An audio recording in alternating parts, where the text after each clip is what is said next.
I finally have internet back, I can finally play Fortnite again, and I can finally make videos for you all again. So quickly, today we are playing a 300 level Halloween death run made by Fluffy Builds, and it looks pretty cool.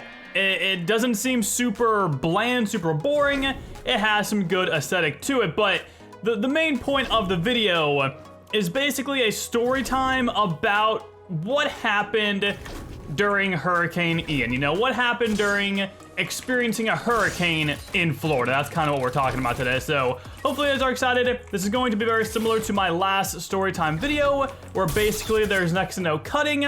I'm showing basically every single level in the death run, and we're having a fun time. Just, well, not really a fun time, I guess, because of what happened. It's gonna be a long story, but it's an interesting, hopefully entertaining story. Okay, we got jump scares officially. Gotta watch out for that. But yeah, without further ado, let's jump into the story time. So really the story begins last Tuesday. Oh, we're lagging. Oh my goodness, that was crazy. So last Tuesday, we'd already gotten everything prepared. I made a video about like getting the shutters up and all that nonsense. So the shutters are up. The hurricane is vastly approaching where we are in Florida. And because of that, I get a call from my parents saying, you know, they're worried about the hurricane. Would it be okay if they came to stay with us to kind of keep the family together, I suppose, assuming that our house was going to be an overall safer place to be during the hurricane. And obviously I say yes. I actually offered the house to them first when they mentioned they were a little bit scared. I was like, hey, I'm your son, you can stay at my house so you don't have anything bad happen to you, as a good son should do. So they take us up on that offer, they come over, and oh my goodness, that's slotty boys. And from there, it's kind of just whatever, like they bring their dogs, I love dogs, you guys know that. And we're kind of just chilling, doing last final preparations. Whew, that was close. And we end up going to the Waffle House, which if you know anything about Florida, you know that the Waffle House, if it's open, you're looking good. It's when the Waffle House closes when things start taking a turn for the worse. Now, that's actually a real thing, by the way. If you look up like the Waffle House rule or like Hurricane Waffle House Florida, you'll probably find what it's actually called. It's crazy, but it's a real thing. So we go there, we have some really good like lunch dinner. And if you guys have never had Waffle House, it is absolutely incredible. You have to go. It is so good. And as we are coming back home from the Waffle House, my dad gets a call from his parents, kind of echoing the same sentiment that they echoed to me, saying they're a tad bit worried about where they're located and about the hurricane. And then they ask if they could stay at our house as well, asking if we have any room. We don't. It's a small house, right? We don't really have a lot of room, but as the nice person I am, I don't want anyone to get hurt during this hurricane, so I'm like, you know, it's fine. Someone's gonna have to sleep on the floor or on the couch, but you can stay here with us. So fast forward a little bit of time, a couple hours pass, they make it over here, and it's basically like they get here, we talk for a few minutes, and then we all basically head to sleep. And by we all, I mean everyone else but me, because at that time, my sleep schedule was very bad. So they all head to sleep. I'm in my office, kind of just editing some last minute things, looking over some stuff, playing some video games, as you do. And then eventually I get to sleep, and because I stayed up a little bit later, I wake up Wednesday morning at noon. So I guess I wake up at Wednesday noon. I don't really know. Use the roof to go in the circle. Oh, okay, gotcha. So I wake up at noon Wednesday, the day of the hurricane, right? We're officially at the day of the hurricane. And at this point, once I've woken up, the wind is picking up. There's a jump scare right here, and it has been raining all day according to my family. So I quickly hop out of bed. I get some breakfast, just some frozen waffles, nothing too crazy, which means I had waffles for dinner and then waffles for breakfast, whatever, it's not very healthy, that's fine. I was just trying to eat something before the badness started happening, and sure enough it did. At about 2 o'clock on Wednesday, the power went out. Now, if you remember a couple videos ago, I mentioned how for Irma, the power never went out. So instantly when the power went out, I was like, oh shoot. This is gonna be an actual serious hurricane if the power is already going out, and it's like still just beginning. So I'm a little worried, but at this point the power is out. We have no internet, we have no lights, we have plenty of flashlights and candles. Ironically enough, we never use the candles. The phone connection is also not looking so hot. My phone could barely work. I'm on the same network as my fiance, but her phone was kind of fine. Maybe it's because I have an iPhone. Maybe it's because my iPhone is an X. It's a relatively old iPhone given this day and age. I don't know why. Either way, it was terrible. So I was trying to text my friends. It really wasn't working because we just wanted to know what was happening, right? Like where the storm is, where are we in relation to it, and all that stuff. So Gabby is luckily able to contact the outside world, and our friends, incredible people as they are, they keep us up to date with radars. They let us know where the storm is, where we are. I occasionally am able to get through to my sister because she also lives in Florida, and I'm trying to ask, you know, how their family's doing, where they are, if they're experiencing crazy storms and whatnot. We're just trying to stay in touch with other people. And this is, I guess, a bit of a morbid part of the story. It's realistic, relatively morbid though. Gabby and I, we're getting married very soon. But we're not married yet, so like I don't wear my ring because we're not actually married yet. So because of the hurricane and knowing that it was going to kind of hit us directly and we couldn't leave like after we finally knew it was going to hit us, we decided to put on our rings and wear them just in case. It sounds terrible, I know. We were being realistic though, like it was a possibility. Didn't happen obviously, which is awesome. We're very lucky, but we did wear our rings during that time. And now I'm sad that I don't have my ring on anymore, so I'm very excited for us to get married so I can finally wear my ring again because it was pretty awesome. Unlike that jump right there. Anyways, so as Wednesday progresses, we occasionally open up the garage and we try and check out what it's looking like outside. And it's crazy. It is absolutely insane. The flooding was outrageous. Like the rainfall that we had for this hurricane, I think broke like every record imaginable for the amount of rain that we should have gotten. It was insane. I am not in a flood zone whatsoever, but it was scary. It was very scary. All of Wednesday was terrifying. I'm gonna be real with you guys. I tried to keep a cool composure. I tried to, you know, be like the calm one in the room and everything, but at the end of the day, on the inside, I was scared. So throughout the day, like I was saying, we kind of open the garage, we see what's going on outside. First off, there's a house being built. There's a house being built across the street and there's a porta potty there. And when we first opened the garage, it was still standing. We were like, wow, that thing's killing it. Congrats to the porta potty and whoever made that, it's doing great. And then when we went out and looked later in the day, it was tipped over and it was on like a slight incline to a hill. And the crazy thing is, throughout the day, throughout the hurricane, as it progressed, as it kept raining, the porta potty almost went completely underwater. That's how much rain we got in a non-flood zone. So you got to feel for everyone who was actually in a flood zone. And quickly, I guess just to make this note really fast, I understand that other people had it worse than us, and I understand that we are very lucky, but I am allowed to, you know, feel for myself, my family, and what we're currently going through, which I'll get to later on once we get to the damages, which you guys have kind of seen, and kind of where that's leading us. So we're basically sitting there. At this point, I really regret sleeping in because I realize it's gonna be a long day of no internet and really not being able to do anything, and it would have been nice to be able to sleep a little bit earlier. But I was smart. We, of course, had all of our power bricks prepared and ready to go to charge our phones if they started dying. But the main thing, the important thing here, is that I charged my Nintendo 3DS. What do I have on my Nintendo 3DS? I have Pokemon Alpha Sapphire, I have Pokemon Yellow, and I have Pokemon Crystal. All of those games are ready to go. And they really saved me. I was unable to sleep towards the nighttime because of sleeping in so late, and I was able to plop those bad boys on and manage to pass some time enjoying some Pokemon, and it was great. It was fun times. I mean, as much fun as I guess you can have during a hurricane. You know, throughout the night, throughout the day, I suppose as well, we're just hearing things smack. You know, tree branches are nailing the house. The wind is insane. The water is rising so much. It literally sounds like an ocean outside. I'll put a clip right now so you can kind of hear what we were hearing.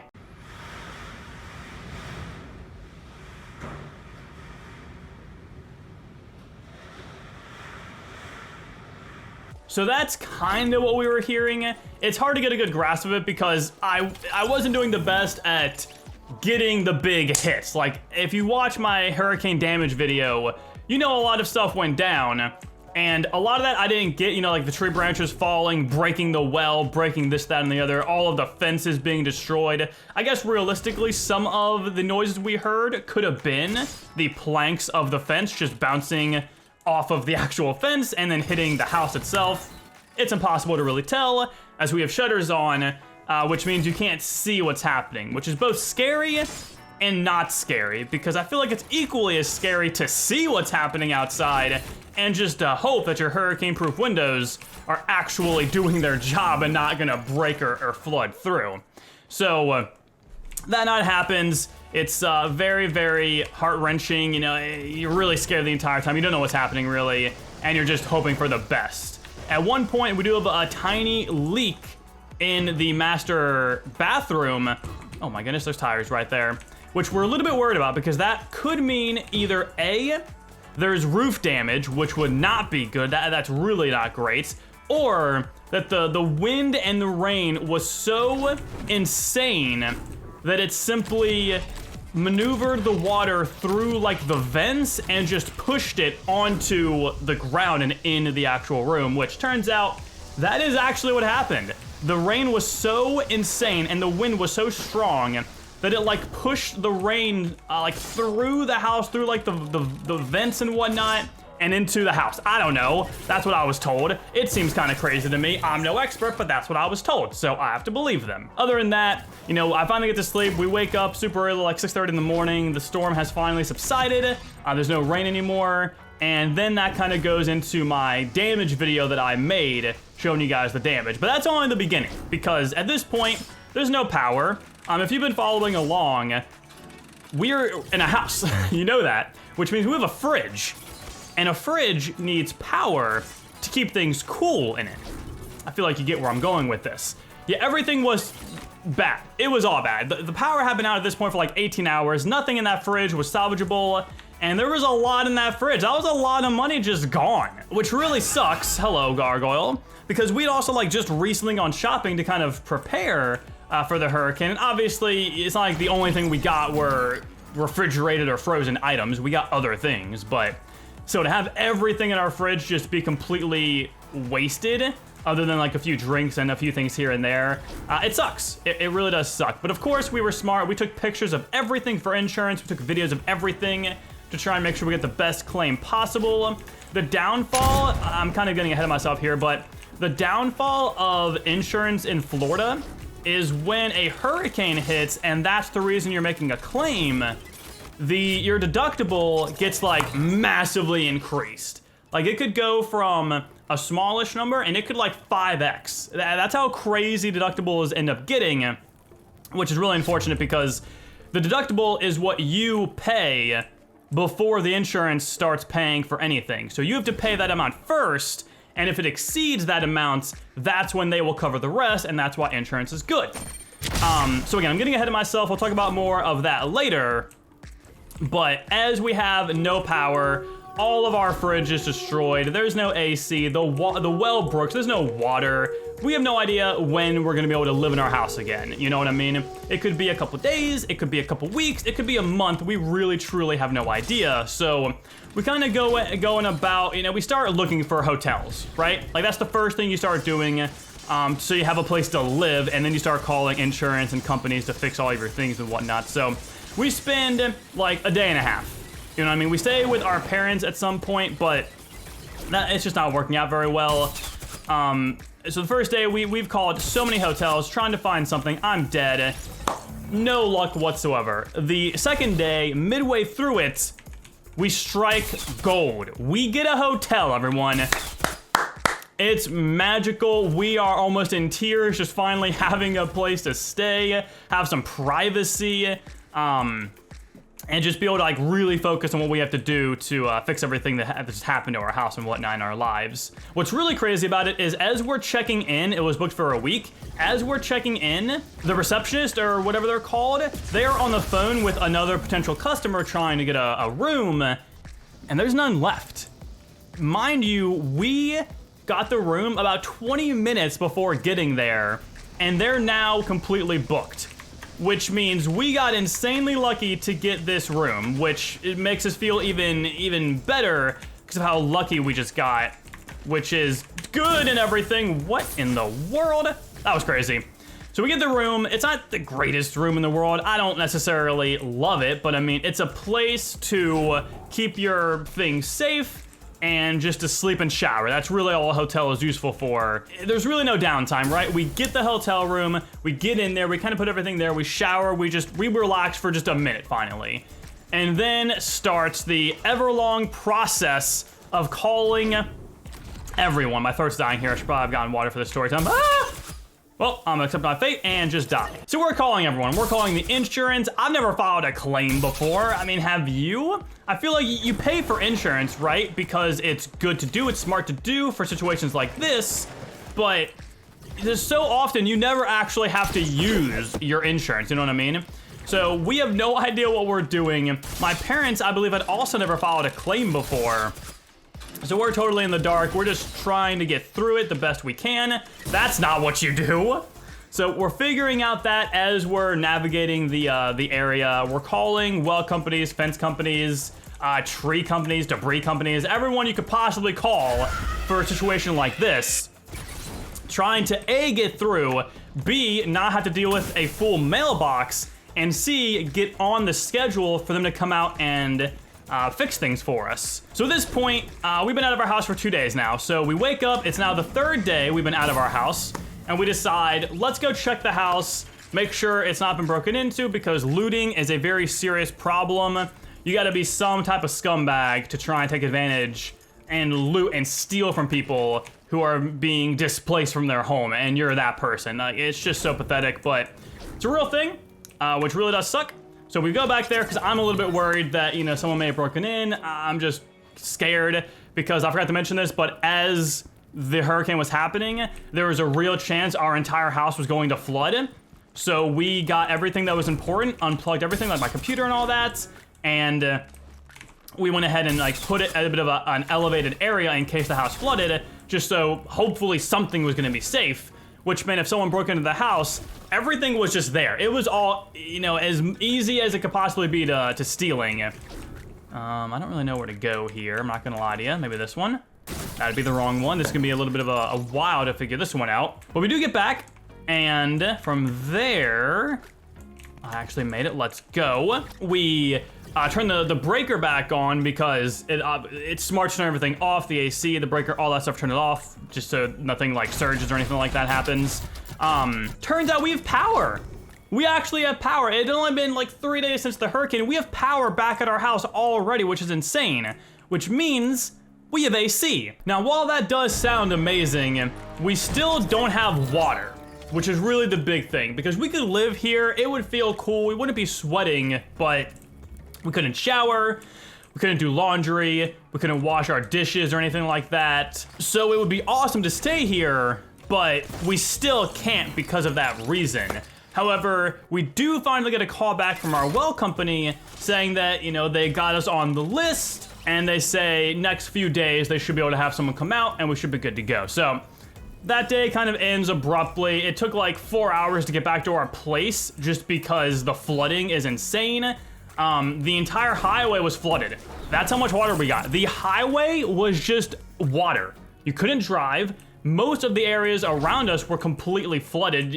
With a small car like we have, you can't really drive at all. And, you know, the water washed away, completely destroyed bridges. It flattened gas stations. Speaking of gas, oh my God.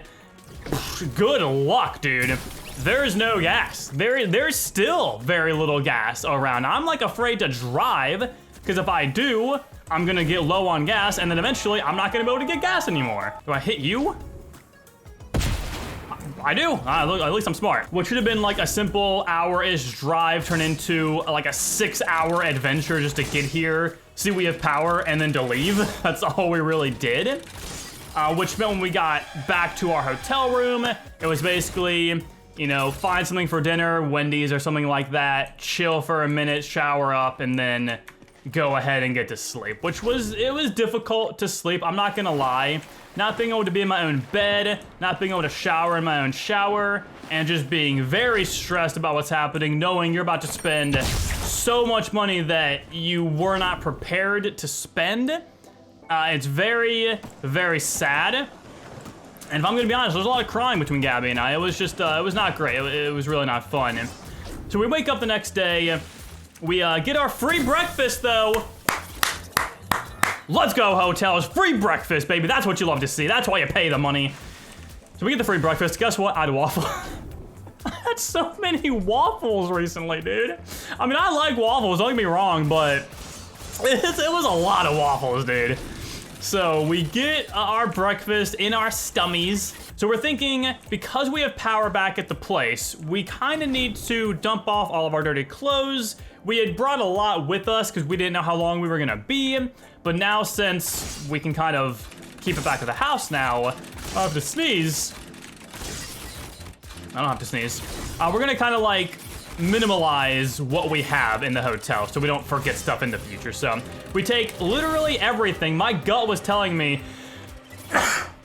my gut was telling me to take everything. It's as if we were leaving, right? Let's do this, probably air vent. Yeah, there we go. So I listened to my gut.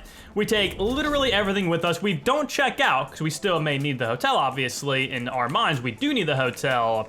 And at this point, the highway was finally open. I have to sneeze again. Oh my goodness. The highway is finally open, so it doesn't take us 17 and a half hours to get to our house. We managed to get back in record time, I guess. It's kind of regular time, really. But we're there, and we just start cleaning up. We start cleaning up the inside because we have power again, so we can use vacuums and things of that nature. We start cleaning up the yard. There's a lot of debris still. As you can tell via the flooding, knowing we have a canal in our backyard, things were insane. You saw the video where the gator was kind of chilling in the backyard. Unfortunately, there were a lot of dead fish, a lot of dead fish. The backyard smelled really bad. It was disgusting.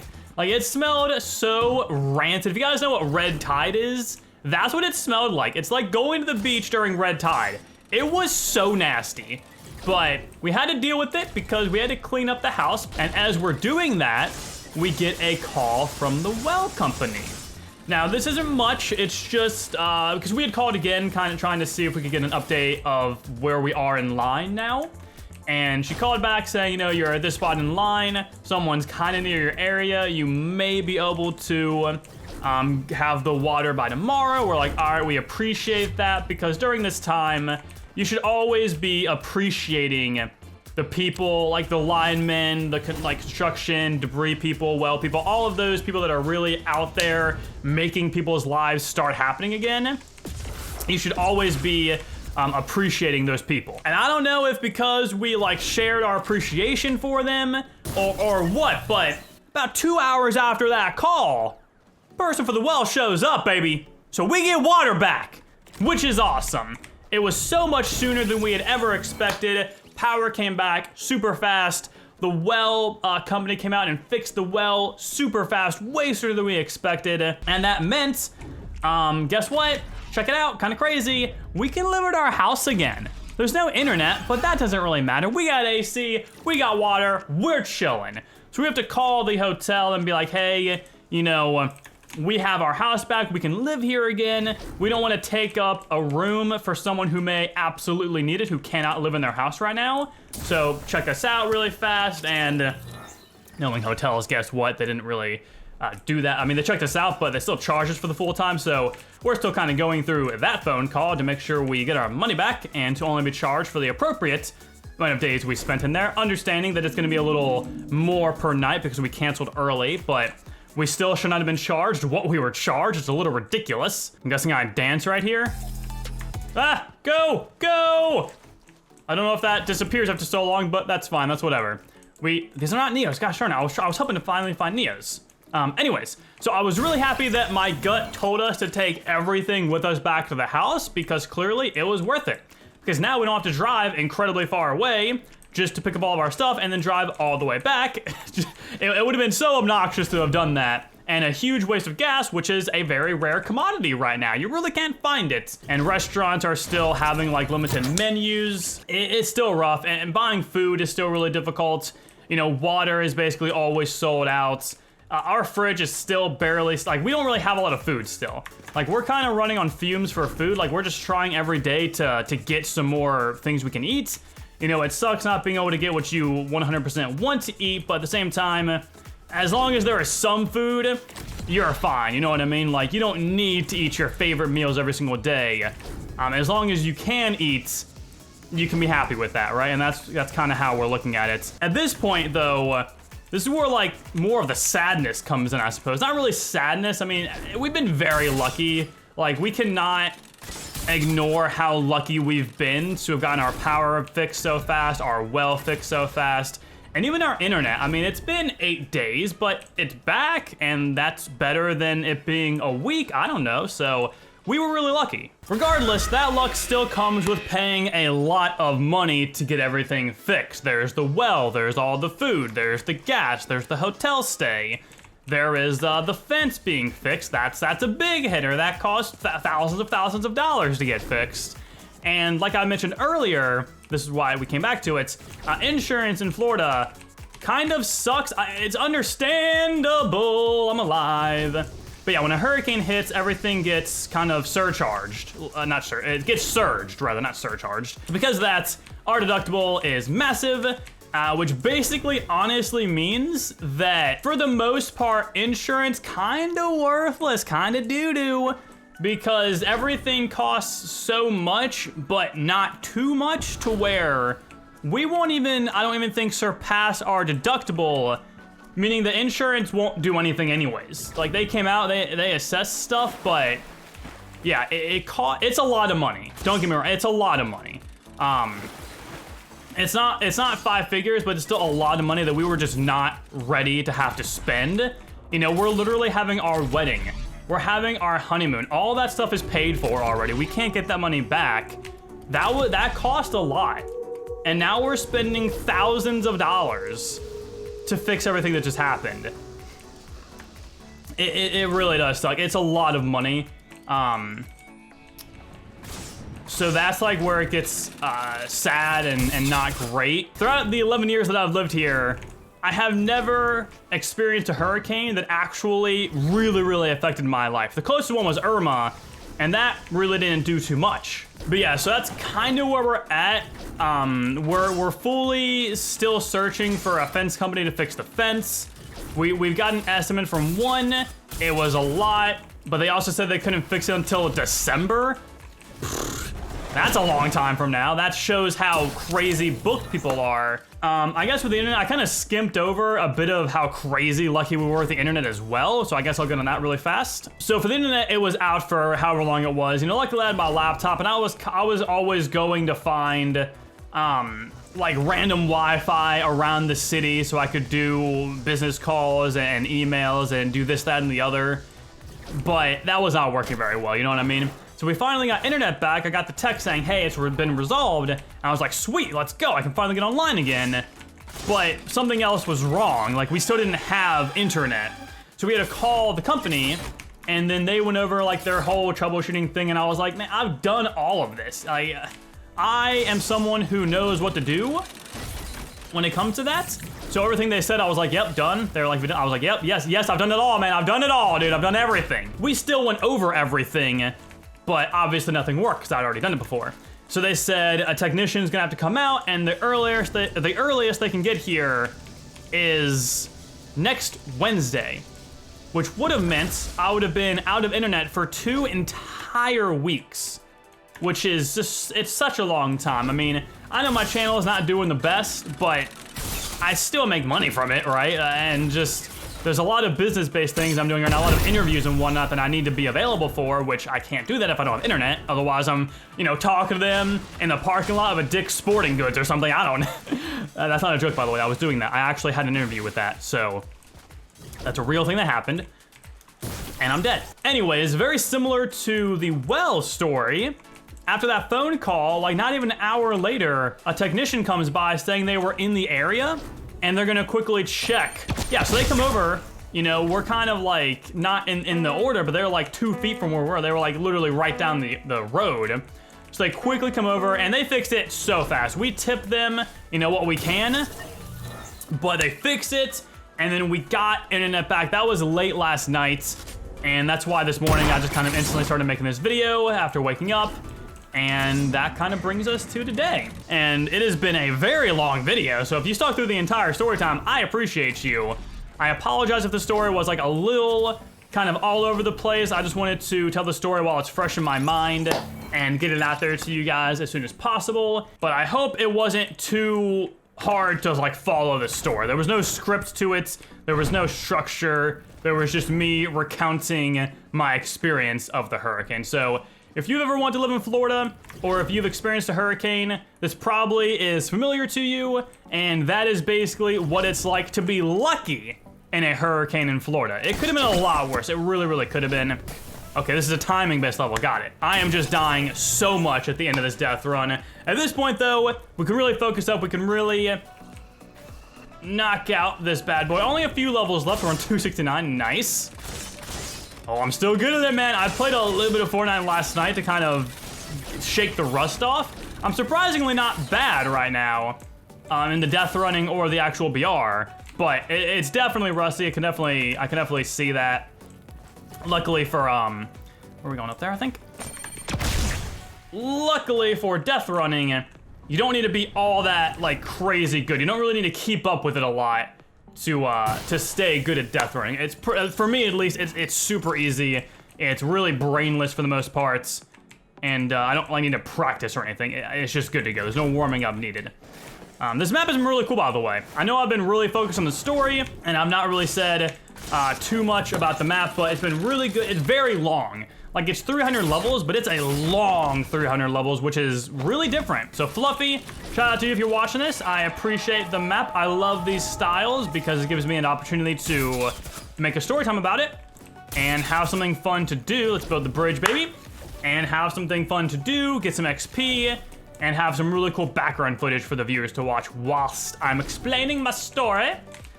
And it's been really fun. So if you guys enjoyed so far, drop a like, subscribe, I'd appreciate that. Oh, a minefield with mines in the water as well. Okay, we died. What if we just YOLO the rest of it, you know what I mean?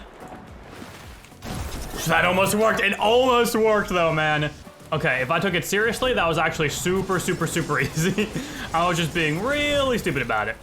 I think the rest of the map's gonna be incredibly easy though. 12,000 XP again. I'm hoping I can still reach level 200 after not being able to play for 8 days. I think I'll be fine. Luckily, the challenges, obviously they build up, and I probably, if you count non-challenge levels, I only missed out on like maybe 4 for not playing this whole time. So I should be good to go. This one balloon really fast. And then we are, can I keep the balloon by chance? Doesn't really help much, it's actually slowing me down if anything. 10 levels remain. Let's see what we got here. Oh my God. Can we glitch it? Oh, we're going, baby. You know what, we skipped an entire level and that's enough for me. Oh my goodness, don't die. Let's get a running start, hold W. Yeah, that's good. There we go. We are about to finally be here. Oh my God. Okay, that scared me. What am I supposed to shoot at exactly? Oh, I'm so happy I'm kind of smart sometimes. But we can just sprint up this, knock it hit once, baby, yeet! Oh, here we go. Jetpack level for the final. Up. This could be, I think this is it. It's a jump scare, man. But there we go. We only skipped 2 levels. GG, guys. If you enjoyed, drop a like, subscribe. I'd appreciate that. Without further ado, I will talk to you all later.